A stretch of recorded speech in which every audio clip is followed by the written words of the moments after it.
ADHD, 즉 주의력 결핍 과다 행동 장애뿐만 아니라 영유아 아동, 청소년들의 전반적인 발달 상태를 점검하고 보완 진료를 하는 곳이 바로 소아정신의학과입니다. 이 소아정신과를 찾는 수요는 크게 늘고 있는데 정작 진료할 전문의가 많지 않다고 합니다. 서창호 기자가 취재했습니다. 교실에서 유독 질문이 많았다는 아이. 초등학교 1학년 때 ADHD의 경계선에 있다는 진단을 받았습니다. 경남의 한 대학병원에서 검사를 하고 진단을 받기까지 6개월 넘게 걸렸습니다. 1년의 과정이 너무 긴 거죠. 누가 다 고생이겠어요. 애도 고생, 선생님도 고생. 이후 아이는 집에서 가까운 또 다른 대학병원으로 옮겨 6년째 치료받고 있다. 아이의 전문의가 그만둔다는 얘기를 들었습니다. 이 학부모를 비롯해서 해당 병원을 다니는 다른 학부모도 고민이 커질 수밖에 없었습니다.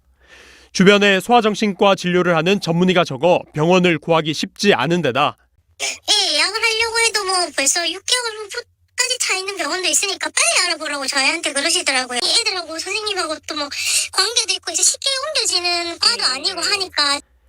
또 다른 현실적인 고민 때문입니다. 정신과 약 조절을 하는 게 정말 어렵거든요. 아이의 구설동을 이렇게 잘 조절해 줄 수 있는 그런 것들에 대한 히스토리가 이제 충분히 없어져 버리는 거죠. 그러면 우리는 누구한테 가서 얘기해요?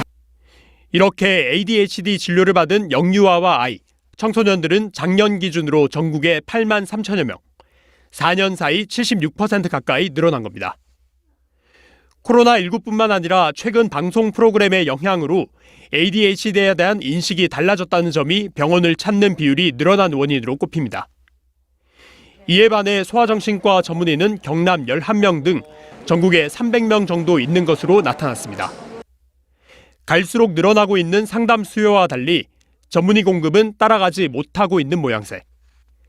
대한소아청소년정신의학회는 여러 이유 중 하나로 이렇게 분석합니다. 조금 더 스페셜리스트가 되면 그에 맞는 수가 선정이 가능하지만 우리나라에서는 그런 게 없죠. 젊은 의사들이 굳이 또 부가 수련까지 하면서 그런 험난한 과정을 하는 거에 대한 큰 보람을 못 느끼는 부분도 분명히 있고요. 그러면서 전문 인력 부족의 근본적인 문제가 무엇인지 학회뿐만 아니라 보건복지부 등 관계기관과 같이 조금 더 파악할 필요가 있다고 덧붙였습니다.